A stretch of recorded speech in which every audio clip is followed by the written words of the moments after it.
Good morning, one and all. I am Professor Shreya Trivedi from AKDMC Jamnagar. Hope you all are fine in this pandemic situation. This is the general lecture for everyone. Those who want to learn English, that is in the spoken form, written form, or in the grammatical form, this is the lecture for them. આની પહેલાં already ઘણા બધા general lectures આપણે થઈ ચૂક્યા છે કે જેમાં આપણે સ્ટાર્ટિંગ જ effective techniques of learning English લેંગ્વેજથી કરી હતી. એના પછી ઘણા બધા આપણે ટોપિક્સ કરી લીધા છે જેમાં જેનરેટિવ્સ આવે, મ્યુટલેટર્સ આવે, ફ્રિક્વન્ટલી યુઝડ ફ્રેઝીસ આવે, ટેન્સીસ આવે, વોઇસીસ આવે, ટાઈપ્સ ઓફ સેન્ટેન્સીસ આવે, ટ્રાન્સફોર્મેશન ઓફ સેન્ટેન્સીસ આવે. આજે આપણે પર્ટિક્યુલર એક ટોપિક ઉપર કયા સેન્ટેન્સીસ તમે બોલી શકો છો એ આપણે ભણીશું. એટલે આજના લેક્ચરથી આપણે જે ચાલુ કરીશું એનો મેઇન ટોપિક હશે વેરિડ સેન્ટેન્સીસ, એટલે કે વિવિધ પ્રકારના વાક્યો. સમાજમાં જે કાર્ય પોલીસનું હોય છે ને એ જ ભાષાના ક્ષેત્રમાં વ્યાકરણનું હોય છે. વ્યાકરણ સાચી અને શુદ્ધ ભાષા પ્રયોગ શીખવાડે છે, અનુશાસન કાયમ કરે છે અને ભાષાને ખોટા માર્ગે જતા રોકે છે.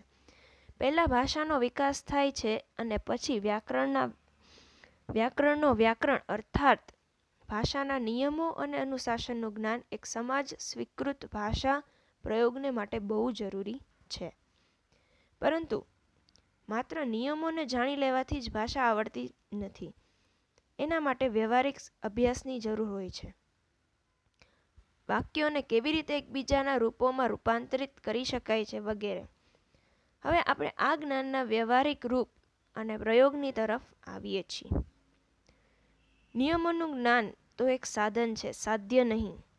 આપણો ઉદ્દેશ્ય તો રોજિંદા જીવનમાં વ્યવહાર અને લેણદેણમાં અંગ્રેજીના ધારાપ્રવાહ પ્રયોગ કરવા માટે શીખવાનું છે. ચાલો તો આપણે આપણા લક્ષ્યની તરફ આગળ વધીએ. એમાં આપણે પહેલું જે ટોપિક લઈએ છીએ દેટ ઇઝ માય મધરલેન્ડ, એટલે કે મારી માતૃભૂમિ. પહેલાં તો શું હશે? ભારત મારી માતૃભૂમિ છે, એટલે India is my motherland. Bharat એક મહાન દેશ છે. India is a great country. એ અનેકતામાં એકતાનું એક બેજોડ ઉદાહરણ છે. She is a unique example of unity in diversity. અનેકતામાં એકતા એટલે યુનિટી ઇન ડાયવર્સિટી. કાશ્મીરથી કન્યાકુમારી સુધી ભારત એક છે. From Kashmir to Kanyakumari India is one. ઉત્તરમાં હિમાલય પર્વતની હાર છે. In the north is the Himalayan range. હાર એટલે રેન્જ. અહીંયા હિમાલય પર્વતની હાર વિશ્વમાં સૌથી ઊંચી છે.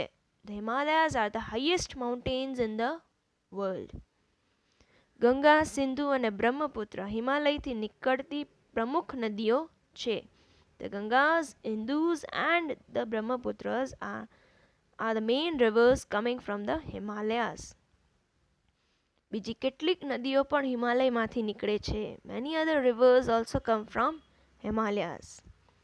યમુના અલ્હાબાદની પાસે ગંગામાં મળી જાય છે. The Yamuna joins the Ganga near Allahabad. મારો વર્ષો ઘણો જૂનો અને એના પર ગર્વ છે. અમારો વારસો પણ ઘણો જૂનો છે અને અમને એના પર ગર્વ છે. અવર હેરિટેજ, વારસો એટલે heritage is very old and it gives us a sense of pride. ભારતે કેટલાય મહાન વ્યક્તિ ઉત્પન્ન કર્યા છે. India is produced many great men. Ashoka, Akbar, Rana Pratap, Shivaji વગેરે મહાન રાજ્યકર્તા થયા હતા. Ashok, Akbar, Rana Pratap, Shivaji, etc. have been great rulers. રાજ્યકર્તા એટલે rulers. ગાંધીજી મહાનતમ વ્યક્તિઓમાંથી એક છે. Gandhiji is one of the greatest man ever born. 15 August 1947 માં ભારત બ્રિટિશ રાજ્યસત્તાથી આઝાદ થયું. India became free from British rule on 15th of August 1947.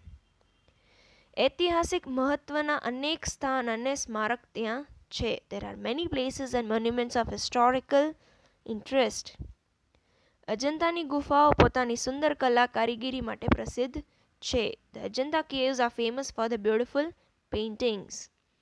Qutub Minar દિલ્હીમાં સ્થપાયેલ એક પ્રસિદ્ધ ટાવર છે. Qutub Minar is a famous tower in Delhi. Taj Mahal આખા સંસારમાં પ્રસિદ્ધ છે. The Taj Mahal is famous all over the world. આપણા કેટલાક રાષ્ટ્રીય તહેવાર છે. We have many national festivals. 15મી ઓગસ્ટ સ્વતંત્રતા દિવસ છે. 15th of August is Independence Day. દરેક વર્ષ અમે 26મી જાન્યુઆરી મનાવીએ છીએ. We celebrate Republic Day on 26th January every year. આપણા રાષ્ટ્રીય પ્રતીકમાં શીર્ષ ભાગ પણ 3 સિંહ ઊભા છે. શીર્ષ ભાગ એટલે abacus. Our national emblem has 3 lions standing on an abacus. ફલકમાં મધ્યમાં એક ચક્ર છે. In the center of abacus there is a wheel. આપણા રાષ્ટ્રીય ઝંડાના મધ્યમાં પણ એક ચક્ર છે. Our national flag also has a wheel in its center. આપણા રાષ્ટ્રગીતને રવિન્દ્રનાથ ટેગોરે લખ્યું હતું. Our national anthem was composed by Rabindranath Tagore. જ્યારે રાષ્ટ્રગીત ગાવા અથવા વગાડવામાં આવે છે ત્યારે આપણે સાવધાનની સ્થિતિમાં ઊભા રહીએ છીએ. We stand at attention when the national anthem is played or sung. ભારતની ચારે તરફ કેટલાય દેશ છે. There are a number of countries around India. આ રાષ્ટ્ર આપણા પાડોશી છે. These nations are our neighbors. આપણો દેશ એક શાંતિપ્રિય દેશ છે. Our country is a peace-loving nation. આપણો પાડોશીઓ જોડે મિત્રતાનો સંબંધ છે. We have friendly relations with our neighbors. અમે તેને વધારે મજબૂત બનાવવાનો પ્રયત્ન કરીએ છીએ. We are trying to make them more strong. અને લાસ્ટમાં છે મને મારો દેશ પ્રત્યે ગર્વ છે. I am very proud of my country. આ થોડા ઘણા અમુક માતૃભૂમિ વિશેના સેન્ટેન્સીસ છે કે જે તમે રોજિંદી ભાષામાં બોલી શકો છો. નેક્સ્ટ લેક્ચરમાં એક નવો ટોપિક સાથે આવીશું. આઈ હોપ તમને થોડું ઘણું સમજાણું. સો નેક્સ્ટ લેક્ચરમાં ફરી મળીશું. Till then have a good day, be safe, wear the mask, have social distancing, use sanitizers, wash your hands regularly so that we can cope up with this situation very easily. Thank you and have a nice day. Bye.